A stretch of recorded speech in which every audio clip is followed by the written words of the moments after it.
जाइए।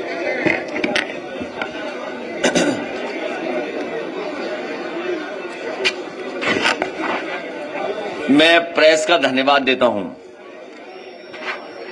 कि कल के बाद आज फिर मिलने का भी हमें आपको मौका मिल रहा है और अच्छा लगता है जब हमें प्रेस से मिलने का मौका मिलता है।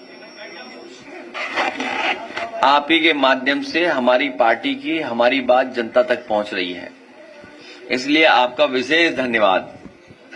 आज हमारे प्रदेश के कार्यकारिणी के हम लोग बैठ करके चर्चा किया है और चर्चा में बहुत से सुझाव भी आए हैं।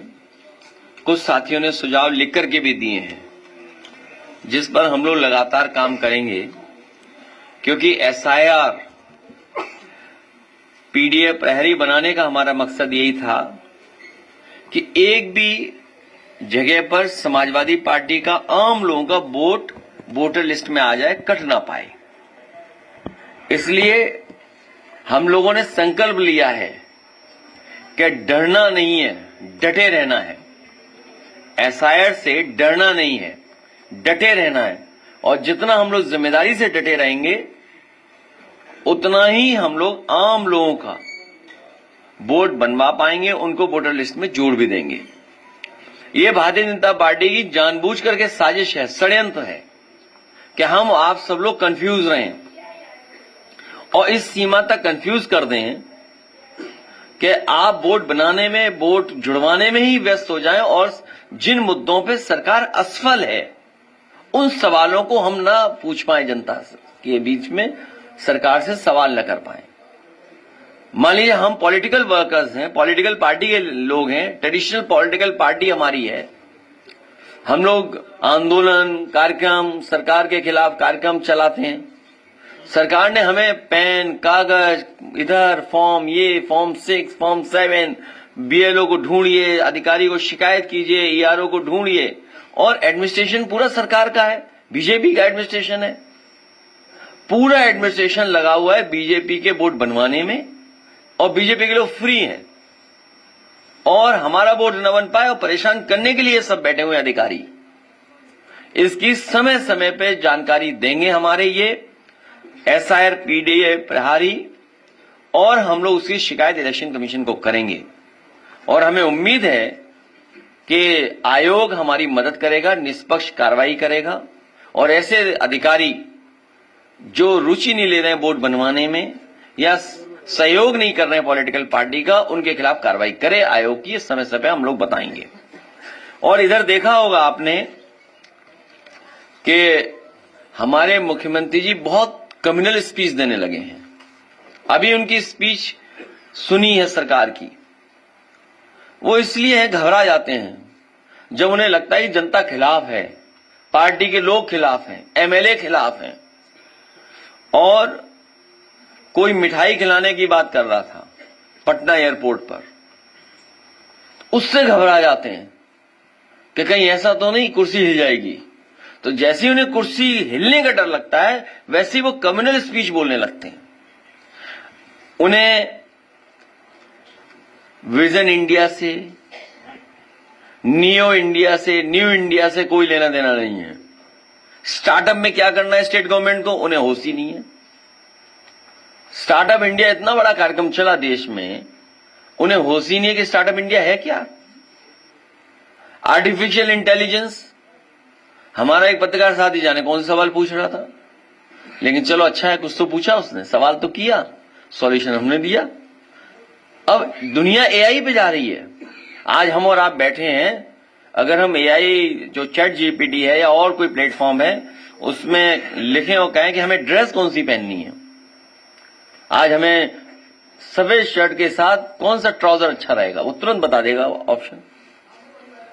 कहीं हमें डिनर पार्टी में जाना है, हम क्या पहन करके जाएं, वो ऑप्शन दे देगा आपको। तो ये तो सिंपल है। आर्टिफिशियल इंटेलिजेंस में हमारे मुख्यमंत्री जी को होश ही नहीं है। हेल्थ सेक्टर चौपट हो गया।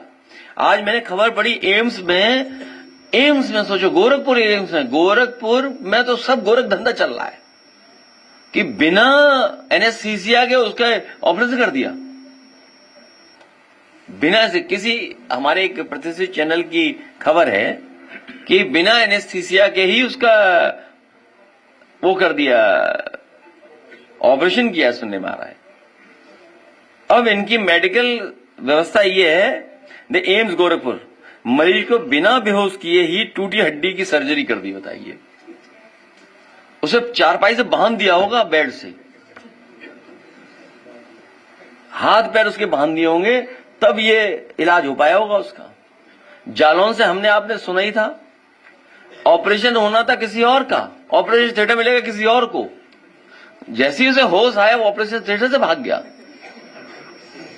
ये तो स्थिति है स्वास्थ्य विभाग की। 80 मेडिकल कॉलेज खोले हैं। मेडिकल निग्लिजेंस कितना है सोचिए। हमारा आपका बुखार पैरासीटामोल गोली से 500 mg से ठीक हो जाता था। बीजेपी के लोग डोलो खिलवा रहे हैं हमें, 650 डोलो है। नहीं 650 में भी बुखार नहीं उतर रहा। 1000 तो इन बीजेपी वालों के लिए है।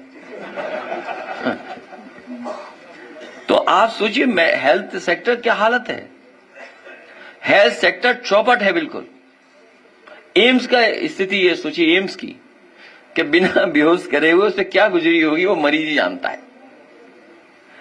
छोटा सा अगर हम ब्लड टेस्ट देते हैं तो आंख बंद हो जाती है। सोचिए, देख भी नहीं सकते सुई को। उन्हें पता है जैसे ही करीब आती दर्द पहले होने लगता है। और इस मरीज की क्या स्थिति रही होगी सोचिए आप। ऑरेंज इकोनॉमी के बारे में तो जानते नहीं, बस केवल ऑरेंज कपड़े जानते हैं। ग्रीन एंड रिन्यूएबल एनर्जी कलाम साहब ने हमें दिया था। कई गांव में फ्री बिजली मिल रही थी सोलर पैनल से, सोलर एनर्जी से, मिनी ग्रिड से बिजली में सब चौपट कर दिया। काऊ मिल्क प्लांट चौपट कर दिया। अभी ऐड देखा मैंने 2-3 दिन पहले, पूरे अखबार में ऐड था कि अमूल इतना मुनाफा कमा रहा है, इतना बिजनेस कर रहा है, 90,000 करोड़ का बिजनेस कर रहा है, और उसी तारीफ, तस्वीरें।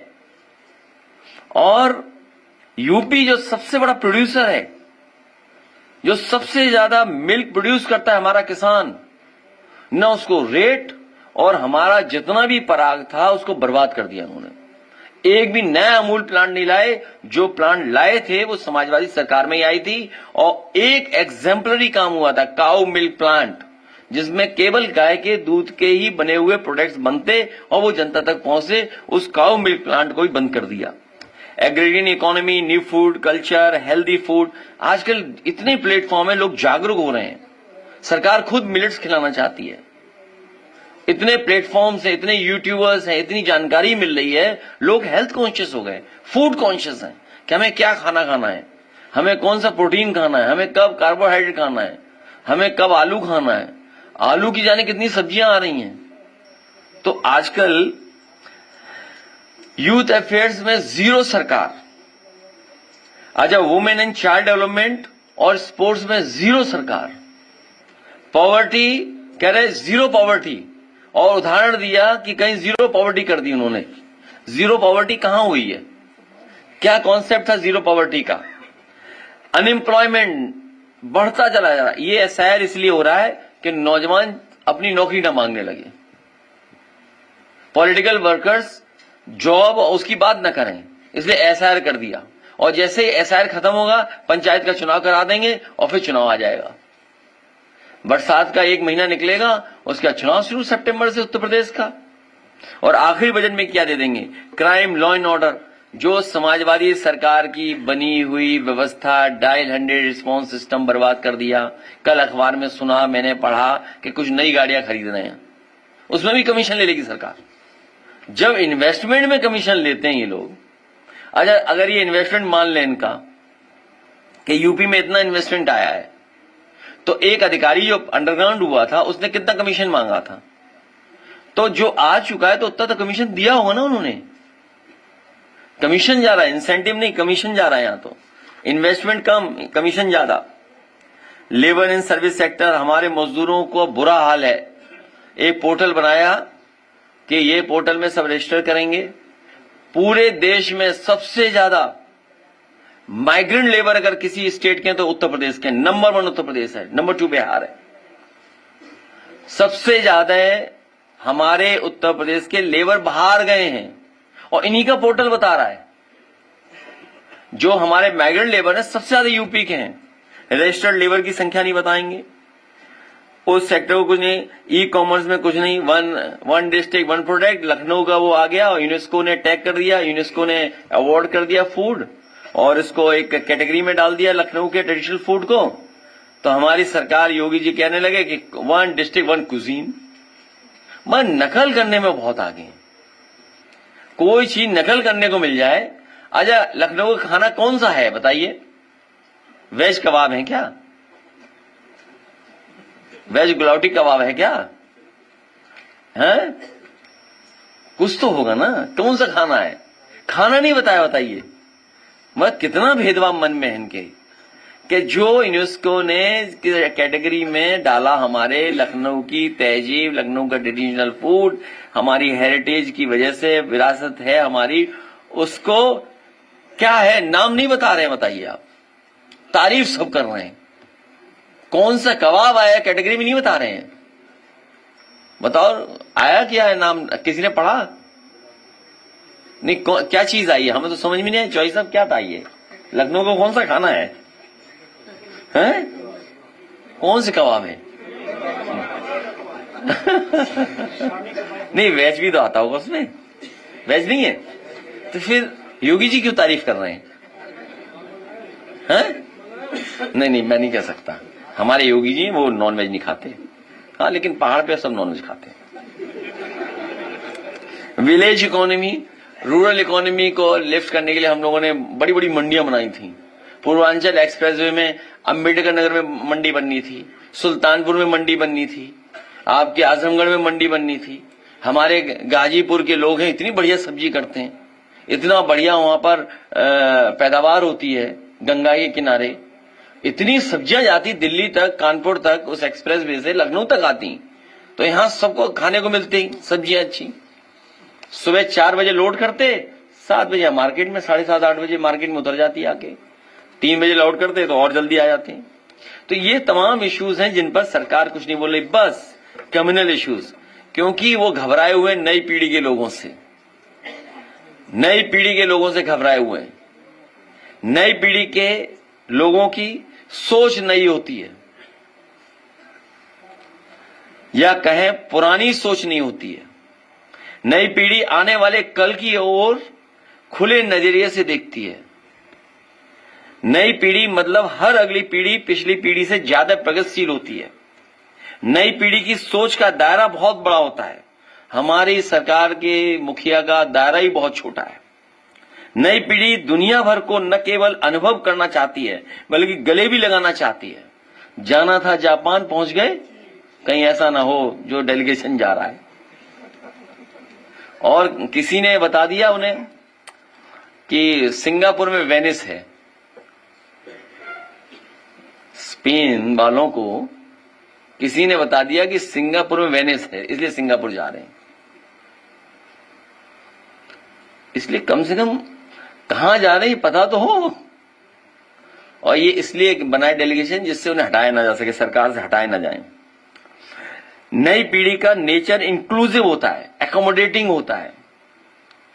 नई पीढ़ी सबको साथ लेकर के चलना चाहती है। नई पीढ़ी का व्यवहार दोस्ताना होता है, इसीलिए फेसबुक है, इंस्टाग्राम है, एक्स है, तमाम प्लेटफॉर्म्स हैं। इनकी सोच बड़ी होती है नई पीढ़ी के लोगों की। नई पीढ़ी हर धर्म, पंथ, विचार, फिलॉसफी के लिए टॉलरेंट, सेंसिबल होती है। नई पीढ़ी के विचार फ्लेक्सिबल होते हैं। नई पीढ़ी सबको सुनना, समझना चाहती है। नई पीढ़ी के दिल में सबके लिए सम्मान, प्रेम और मोहब्बत भरी होती है। नई पीढ़ी सही मायनों में हर बेबस व्यक्ति और जीव जंतु के प्रति अधिक दयालु और करुणा से भरी होती है। नई पीढ़ी पर्यावरण की समस्याओं को समझती है। नई पीढ़ी बेहद पॉजिटिव होती है। नई पीढ़ी आधुनिकता को अच्छा बनाती है क्योंकि मॉडर्निटी नई दिशा दिखाती है, सोच के लिए बड़े रास्ते बनाती है। नई पीढ़ी इंसानियत, बंधुत्व, इंसानियत से भरी होती है। नई पीढ़ी अमन, चैन और तरक्की पसंद है। नई पीढ़ी खुद भी खुश रहना चाहती है और सबको खुश देखना चाहती है। लेकिन एक ऐसी सरकार के लोग हैं जो खुद भी दुखी हैं और दूसरों को और दुखी देखना चाहते हैं। नई पीढ़ी खुशहाली की अहमियत देती है, इसलिए दुख देने वालों का विरोध करती है। नई पीढ़ी किसी भी तरह के कट्टर विचारों के खिलाफ होती है। नई पीढ़ी सांप्रदायिकता को समाज और अपने वैश्विक विचारों के विस्तार के लिए खतरा मानती है। इसलिए मैं नई पीढ़ी के लोगों से नए विजन के साथ न्यू इंडिया और नए भारत के निर्माण उत्तर प्रदेश के लिए लगातार उनका सहयोग और समर्थन के लिए हम लोग कार्यक्रम करेंगे। और डिक्लेरेशन है हम लोगों का कि हम लोग क्या करेंगे, और हमारे पास एग्जेम्पलरी काम पहले से हैं जो किए हैं। आप बताओ बलिया कितनी जल्दी पहुंच जाते हैं? अब एक्सप्रेसवे से केवल बलिया अगर जोड़ देती है सरकार, बताइए 4.5 घंटे पहुंच जाते। तेज में चलना, तेज में चलना, तेज में चलो। नहीं, वैसे तो बताते हैं 3 घंटे में ही पहुंच जाते हैं, 3:15 तक। हाँ, अब तो लिमिट 120 है, एक्सप्रेसवे की 120 डिजाइंड है, मोर देन दैट चल सकते हैं। इसलिए ये नई पीढ़ी के लोग हैं, मैं इनको भी बधाई देता हूं कि आदरणीय राम गोविंद चौधरी जी के सुझाव संरक्षण में ये सहयोग से ये हमारे नई पीढ़ी के नौजवान नेताजी के नाम से हाफ मैराथन कराने जा रहे हैं बलिया में। इनको मैं बधाई देता हूं।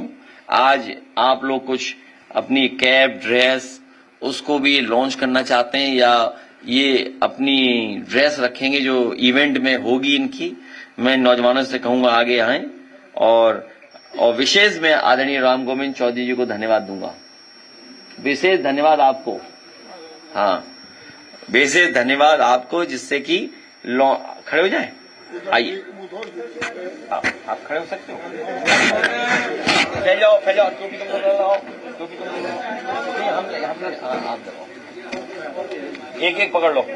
सर अभी एक फैल जाओगे तो अच्छी आएगी ना, अपने हाथ में रखो। जितना ऑर्गेनाइज होगे अच्छे लगोगे। आगे कर लो, ये ले लो ना, ये एक लाल है, ये लाल सब किनका खाली है? काफी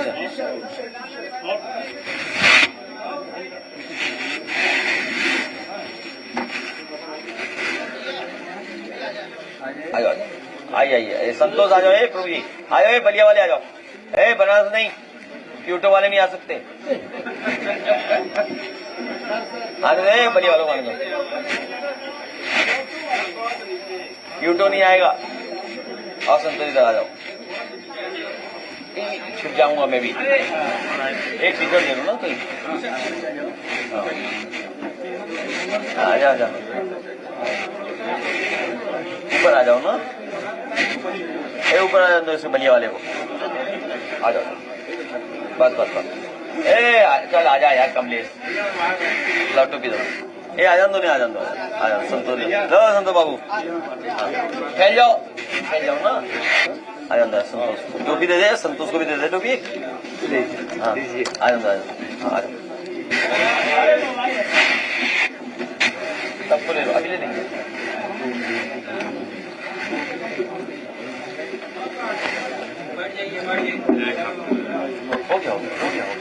हो गया आपसे, हो गया चलिए बैठूंगा मैं। देखिए ना, ठीक है हम बता देंगे। ठीक है, घूम जाओ ना, चाहिए सबके फोटो, अच्छी फोटो आएगी बेटा।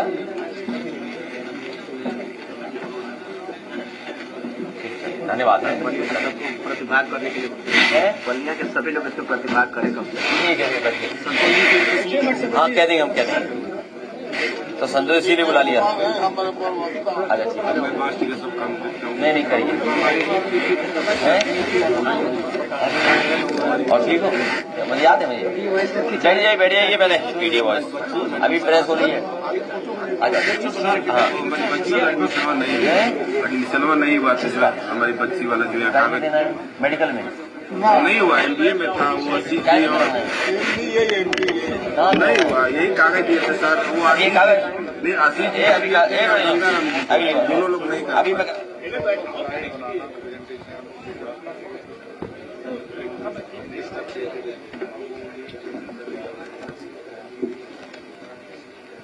3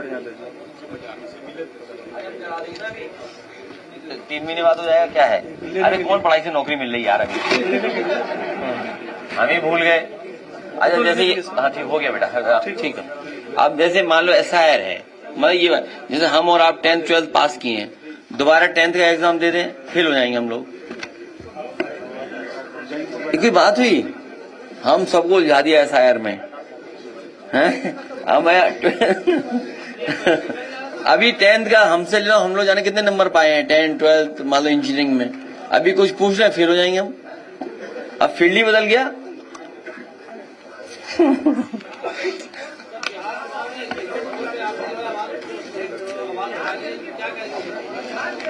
देखिए उनके एग्जिट पोल, ये सच है, ये हमें और आपको स्वीकार करना पड़ेगा कि भारतीय जनता पार्टी रणनीति के तहत ये सब एग्जिट पोल या टीवी चैनलों को वो नैरेटिव और परसेप्शन क्रिएट करने के लिए देते हैं। और ये बात भी छिपी नहीं है कि अगर चैनल्स को फंड न किया जाए तो चैनल्स नहीं चलेंगे, क्योंकि उनका प्रतिदिन का खर्चा बहुत है, महीने का खर्चा बहुत है, वो कैसे खर्चा निकलेगा। और फिर जो एजेंसी सर्वे करती हैं, जो एजेंसी सैंपल करते हैं, पता नहीं सैंपल कलेक्शन क्या था। जैसे यूपी का उदाहरण है, तो उनके एग्जिट पोल में और उनके अपने सर्वे में तो 2 ही तो जीत रहे थे कि 1 भी नहीं जीत रहे थे हम, हैं? नहीं 1 भी नहीं जीत रहे थे। अगर सही तरह से उनकी सुना जाए तो बीजेपी पूरी हरा रही थी, हमें 0 कर रही थी। याद कीजिए, आप याद कीजिए। और फिर क्या हुआ, उनको कितना बुरे हारे। और सच्चाई में कह रहा हूं, जिला अधिकारी उस समय का फर्रुखाबाद का बेईमानी नहीं करता, बेईमान जिला अधिकारी था वो। मैं फिर कहता हूं, मैंने पहले भी कहा फिर कहता हूं, चाहे वो कोर्ट चला जाए, कहीं संस्था में चला जाए, सुना है बड़ा जिला मिला है उसको उस बेईमानी की वजह से, लाठी चलवाई। और जब हम लोगों ने फोन करने की कोशिश की, बात करने के लिए, फोन भी नहीं कर रहे, सोचिए, कोई सुनने वाला नहीं था, और रिजल्ट बदल दिया। तो ये सब बेईमानी बीजेपी करती है, इसीलिए ये सब करवाया है। 2022 के चुनाव में बीजेपी के नेता सेंट्रल फोर्स लेकर के कन्नौज में जहां काउंटिंग हो रही थी वहां घुस गए थे और रिजल्ट बदल दिया। आप सेंट्रल फोर्स से कैसे लड़ लोगे बताओ? आप मुझे बताओ कैसे लड़ लोगे? कोई लड़ सकता है फोर्स से? कोई लड़ सकता है सरकार से? तो ये जो एग्जिट पोल है डिमोरलाइज करने के लिए है कि निराश हो जाए वर्कर। इसलिए हम लोगों ने कहा निराश नहीं होना है, मजबूती से खड़े रहो। इनकी चंडीगढ़ वाली चोरी सबने पकड़ी है और सीसीटीवी और तमाम चैनलों पे और तमाम कैमरों पे इनकी चोरी लगातार पकड़ी जाती है, बेईमानी पकड़ी जाती है, इनकी हरकतें पकड़ी जाती हैं। तो बताओ चंडीगढ़ में चोरी किसने नहीं देखी? बताओ, कोई चैनल बता देना देखा हो। सुप्रीम कोर्ट ने क्या कहा था? तो ये केवल भूमिका तैयार कर रहे हैं जिससे बेईमानी कर सकें।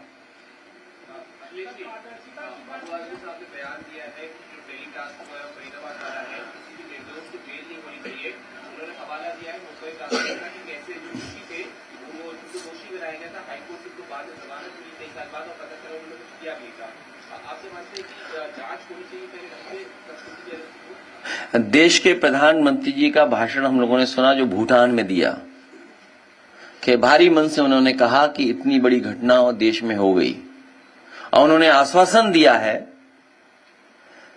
कि जो भी दोषी हैं उनके खिलाफ कार्रवाई होगी। सरकार जो दोषी लोग हैं उनके खिलाफ कार्रवाई करेगी। लेकिन सवाल वही खड़ा हो जाता है कि इंटेलिजेंस फेलियर क्यों हो रहा है, ये घटना क्यों हो रही है। आज इतने सीसीटीवी हैं, कोई बता रहा था कि जो हमारा पड़ोसी देश है हर चीज मैप्ड है उसके देश में, हर चीज मैप्ड है, हर चीज सीसीटीवी कैमरे पर है। सोचो दिल्ली में न जाने कितना सीसीटीवी कैमरा होगा और इतनी बड़ी घटना हो जाए, इतनी बड़ी गाड़ी में लोग निकल आए। तो इंटेलिजेंस फेलियर किसकी जिम्मेदारी है? सरकार को सबसे पहले तो जो इंटेलिजेंस डिपार्टमेंट उसे खत्म कर देना चाहिए, उसके अधिकारियों सब पे कार्रवाई कर देनी चाहिए भविष्य में, जिससे कि कोई ऐसी घटना ना हो पाए। और यह इंटेलिजेंस को और स्ट्रांग करें आप। लेकिन विपक्ष लगातार चुनाव आयोग को सवाल करता है और सच भी कहेंगे कि अभी तक ईवीएम खराब है। अभी आपने एक्सपोज किया फिरोजाबाद की घटना, इससे पहले एक्सपोज किया होटल से भाई अपना सादा आ रहा नाम गया नहीं, ऐसे में कैसे उम्मीद करते चुनाव विपक्ष। इसीलिए कहा डरे नहीं, डटे रहें, डटे रहें और जिम्मेदारी से हम लोग काम करेंगे।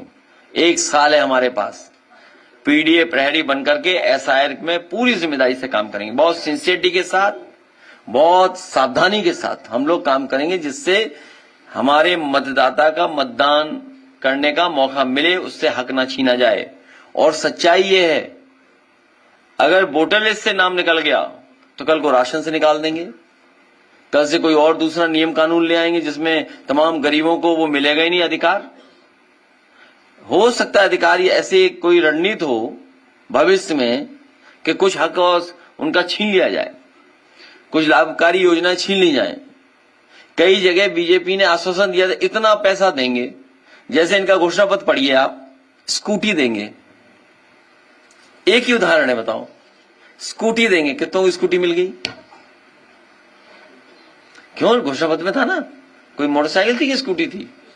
हाँ स्कूटी। तो बताओ कहां है स्कूटी, कहां है स्कूटी?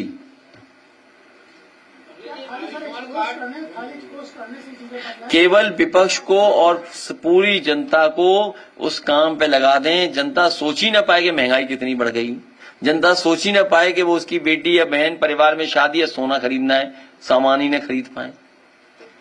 उन्हें उलझा के बैठाया हुआ कि जिससे महंगाई, भ्रष्टाचार या और जो उनकी बुनियादी सवालों पर चर्चा ही न हो। अब सोचिए, आज सुनने में आ रहा है कि बिजली विभाग कोई नई स्कीम ला रहा है। पहले तो बिजली का बिल बढ़ाया, बिल दिए लोगों को, अब स्कीम ला रहे हैं। सोचिए आप कि आप बच जाइए स्कीम से, कितने लाख का है घाटा। ये बिजली विभाग, आप रिकॉर्ड पे देखिए, आप बिजली विभाग को अच्छा कर दिया था, कई कॉर्पोरेशन का पूरा लोन खत्म कर दिया था, पूरे कॉर्पोरेशन को ठीक कर दिया था समाजवादी सरकार में, और फिर लाके इन्होंने वहीं घाटे पे खड़ा कर दिया। ये चाहते हैं विभाग को बेच दें, तो बेचते क्यों नहीं, जल्दी बेचें। हम तो चाहते हैं बेच दें जल्दी, क्यों नहीं बेच रहे हैं जल्दी? भाई इन्होंने बस स्टैंड बेच दिए, सब बस स्टैंड बेच दिए, एक ही व्यक्ति को दे दिया। किसानों के लिए हम लोगों ने सब्जी मंडी वो बनाया था, किसान बाजार, वो बेच दिया। आजकल कैफे चल रहा है, कॉफी पी रहे हैं वहां पर, और एक होटल बन गया जिसमें हम और आप लोग खाना नहीं खा सकते, इतना महंगा खाना मिल रहा है वहां। सोचिए आप, मॉल बनाया सबसे अच्छा, प्लासियो मॉल सरकार ने, वो बेच दिया इन्होंने। हम इंतजार कर रहे हैं कि जेपीएनआईसी कब बेचेंगे।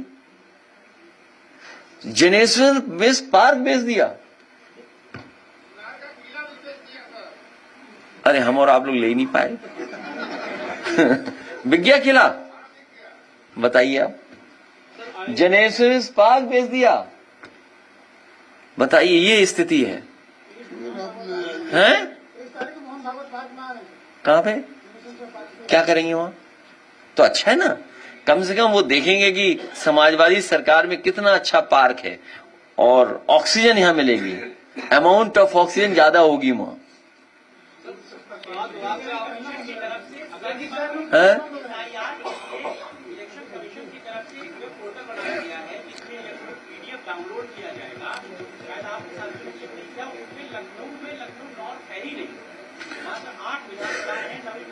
हाँ, बहुत सी गलतियां हैं, उनको हम लोग रेक्टिफाई करेंगे और लगातार शिकायत भी करेंगे। अब अलीगढ़ का इश्यू है, मान लीजिए, अलीगढ़ का तो वोटर लिस्ट ही नहीं है, क्या है, क्यों? हाँ, वोटर लिस्ट ही गायब है, एक विधानसभा की, पूरी विधानसभा की वोटर लिस्ट गायब। अयोध्या, फैजाबाद में पता ही नहीं, प्रिंट ही नहीं है, कहां चले गए नाम, आप पढ़ ही नहीं सकते, ब्लर्ड है पूरे।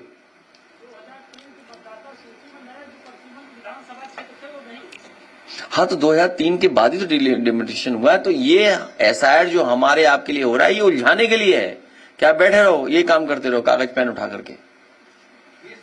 आधार था, मान लिया आधार में सब डॉक्यूमेंट है। कोई सिंप्लीफिकेशन होता कि भाई ठीक है आधार शामिल है, आधार के साथ हम वोटर लिस्ट बना दे रहे हैं दोबारा। अब मुश्किल तो ये बीजेपी वाले नकली आधार बना लेते हैं।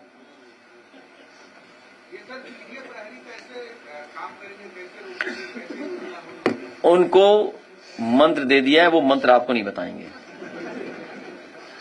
उनको जिम्मेदारी दी है, बहुत सावधानी से जिम्मेदारी से काम करेंगे और हमारे जितने भी लोग हैं उनका वोट न कट पाए, क्योंकि इनकी साजिश होगी कि हमारे वोट को काटा जाए, हमारे मतदाता को वोट तक न जा पाए, वोट न बना पाए।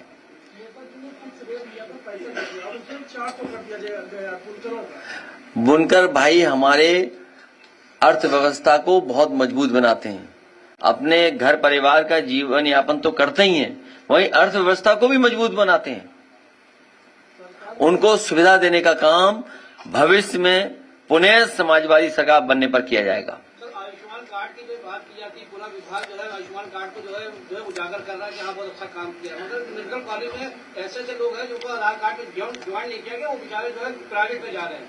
क्या लगता है आयुष्मान कार्ड जो है बात नहीं रही है?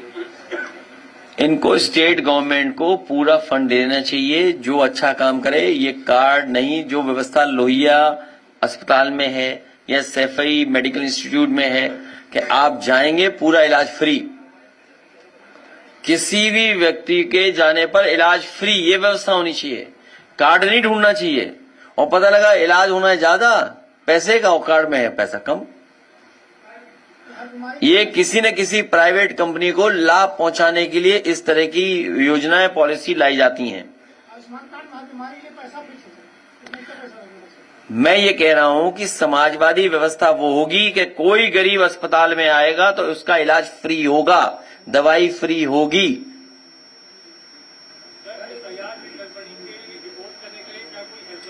समाजवादी पार्टी की ऑफिस इस पे काम कर रही है। हमारे ऑफिस में जो नंबर्स हैं, हमारे जो लोग हैं, हमारे जो संगठन के लोग हैं, अभी कुछ दिन पहले विधायक सभी लोग मिले थे, जिलाध्यक्ष संगठन के लोग मिले थे, आज प्रदेश कार्यकारिणी के लोग मिले, और जितने जिम्मेदार कार्यकर्ता नेता हैं संगठन के, यूथ के, जितने भी प्रकोष्ठ, सब प्रयास कर रहे हैं कि वोटर लिस्ट ठीक हो जाए।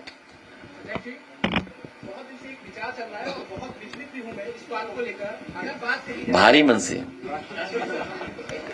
सवाल पूछ रहे हो। हाँ हाँ, जिस पर कहा जाता है मैसेज जब हम लोग करते हैं पब्लिक हो या कोई नेता हो तो फिर फीडबैक जरूरी हो जाता है। लेकिन आज अभी आपने मुद्दों की भी बात की कि मुद्दे अगर हम लोग लेकर जाते हैं तो वहाँ वेट कराया जाता है, और आज ज्यादातर हम लोगों अगर जनता से भी बात करें या किसी नेता से बात करें तो आजकल हमको झंडों से पार्टी विशेष, टोपी विशेष और सिंबल विशेष बांट दिया गया। मुझे खुशी है कि आपने बहुत महत्वपूर्ण सवाल पूछा है। इसके लिए मैं आपको कोशिश कर रहा हूं, अगर वीडियो मिल जाए तो मैं जरूर वीडियो भी चलवाऊंगा, जिससे हमारी आपकी सबकी आंखें खुल जाएं और आपके सवाल का जवाब मिल जाए। हालांकि हो सकता है वो वीडियो पुराना हो, बीबीसी का, मैंने भेजा है, बीबीसी का वीडियो चला दो। तो आपको अपनी साख बचानी पड़ेगी। अब आप साख कैसे बचाओगे? साख बचाओगे, नौकरी बचाओ, तय आपको करना है। साख बचाओगे, नौकरी बचाओगे। हम भी जानते हैं कि आप, देखिए ऐसा है, यहां जितने लोग बैठे हैं हमारा आपका दिल लगता है, हम बोलना चाहते हैं, आप सुनना चाहते हो। नहीं, अच्छा, जब आप सवाल पूछते हो तो हम भी तो एजुकेट होते हैं। भाई आयुष्मान में आप पूछ रहे हो तो एक बार हम अपने आप को फिर आयुष्मान में अपडेट करेंगे अपने आप को। हाँ, फैमिली नंबर, हाँ, तो मैं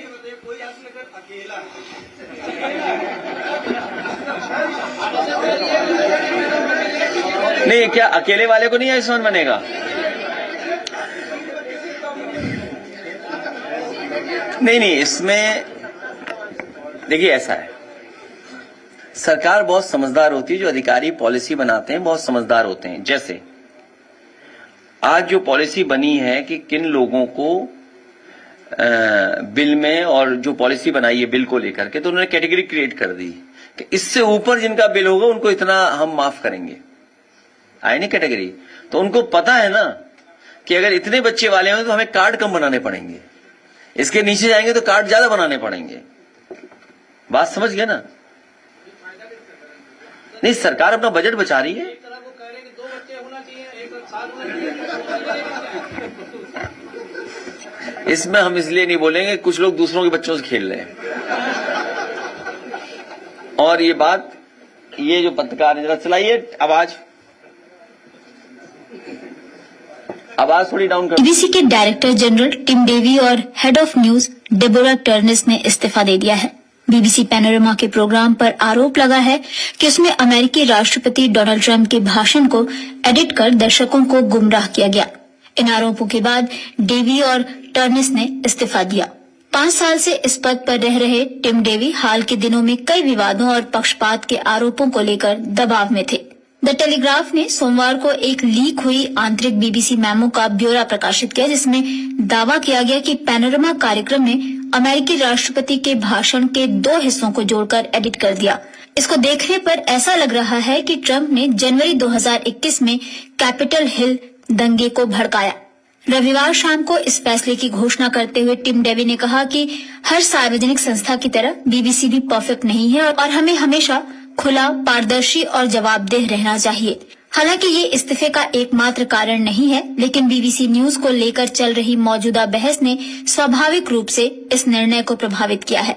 कुल मिलाकर बीबीसी अच्छा प्रदर्शन कर रहा है, लेकिन कुछ गलतियां हुई हैं और डायरेक्टर जनरल के तौर पर इसकी अंतिम जिम्मेदारी मेरी है। डेबोरा टर्नेस ने रविवार रात को एक बयान में कहा कि पैनोरमा विवाद अब उस स्तर पर पहुंच गया है जहां ये बीबीसी की साख को नुकसान पहुंचा रहा है। और अपने यहाँ चैनल कोई कराची जिता रहा था, कोई इस्लामाबाद, कहां तक पहुंच गए थे हैं? अरे हाँ, अच्छा ये बताइए, अभी देखिए हम लोग, अब मैंने तय कर लिया है कि आज तक और ये जो चैनल मरने की खबर देते हैं, मैं कभी भी इन चैनलों की मानूंगा नहीं और उनको देख करके मैं ट्वीट कभी नहीं करूंगा। जब तक हम व्यक्तिगत नहीं जान जाएं किसी के बारे में, तब तक ये गलती नहीं करेंगे। 2 बार गलती हमसे हुई है, दूसरी बार हमसे गलती हुई है। और ये चैनलों पर भरोसा करोगे तो डूब ही जाओगे। क्या क्रेडिबिलिटी है बताओ? तुम बताओ पत्रकार साहब, क्या करें हम? कहां सर मारे बताओ? हैं? अब खुद सोचो ना, मतलब हमसे गलती हो जाए, सोचो हम लोग हमारे खिलाफ कितने चैनल हो जाएंगे, हमें तो जीने नहीं देंगे।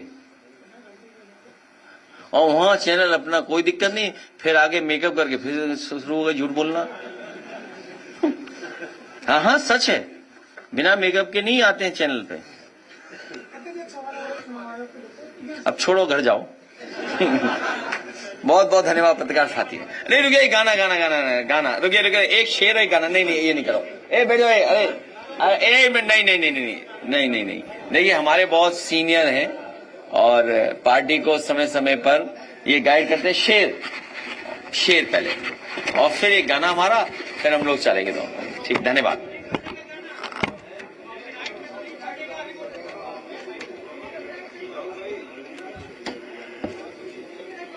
जब एक ऐसी हस्ती, एक ऐसी पर्सनालिटी, एक ऐसी शख्सियत अखिलेश यादव साहब के रूप में हमारे बीच आती है, तो सबसे पहले हम ये कहने पे मजबूर हो जाते हैं कि गुल बदामा हर खुशी है आपके आ जाने के बाद। जिंदगी अब जिंदगी है आपके आ जाने के बाद। जल उठे हैं हर तरफ आपके मोहब्बत के चिराग, रोशनी ही रोशनी है आपके आ जाने के बाद। और एक हम सब की जो दुआएं हैं, एक शेर है कि दुआओं से जब आपका मुकद्दर बुलंदियों पर जाएगा, दुआओं से जब आपका मुकद्दर बुलंदियों पर जाएगा, आप दरिया को पुकारोगे समंदर आएगा। और 2027 में ये समंदर आने वाला है। और अपने दिल की आवाज जो हमारे दिल में है, उस 2 लाइन कह के अपनी बात खत्म कर रहा हूं कि एक बार फिर देख लूं इन आंखों से आपका सीएम बनना, एक बार फिर देख लूं इन आंखों से आपका सीएम बनना, यही जुस्तजू है, यही आरजू है और यही दुआ भी है।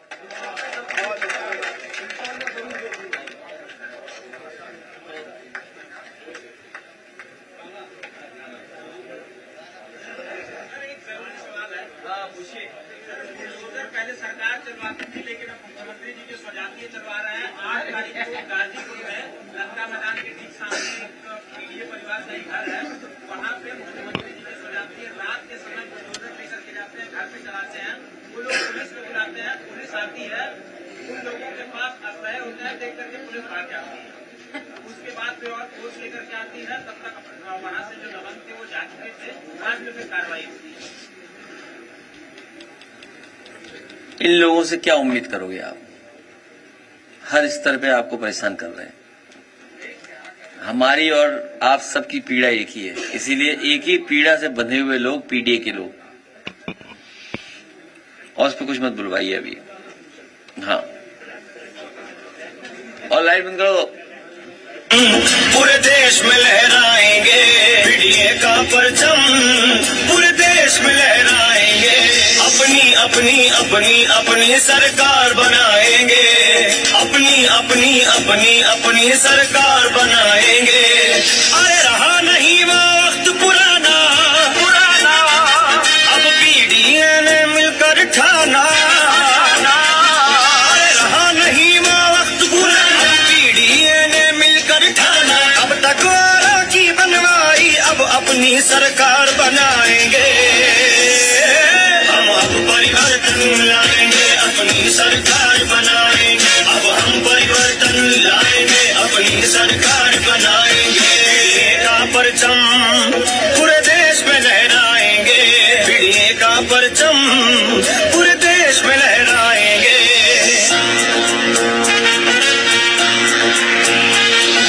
अब जो हक हमारा मारेंगे तो जोड़ के हाथ ना मांगेंगे, हम बांध के मुट्ठी तानेंगे, क्या एकता की होती ताकत अब दुनिया वाले जानेंगे।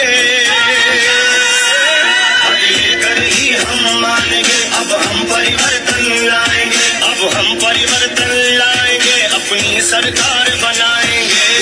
का परचम पूरे देश में लहराएंगे, पीडीए का परचम पूरे देश में लहराएंगे, अपनी अपनी अपनी अपनी सरकार बनाएंगे, अपनी अपनी अपनी अपनी सरकार बनाएंगे।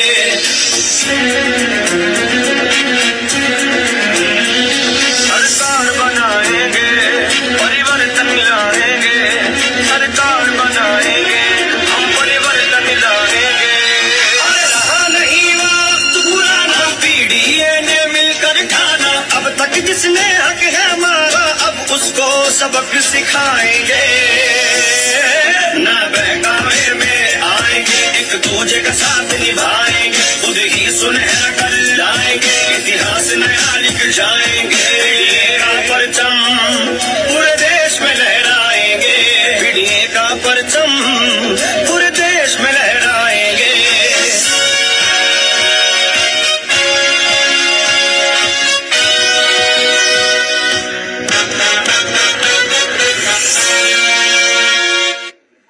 चलिए, बहुत धन्यवाद। हैं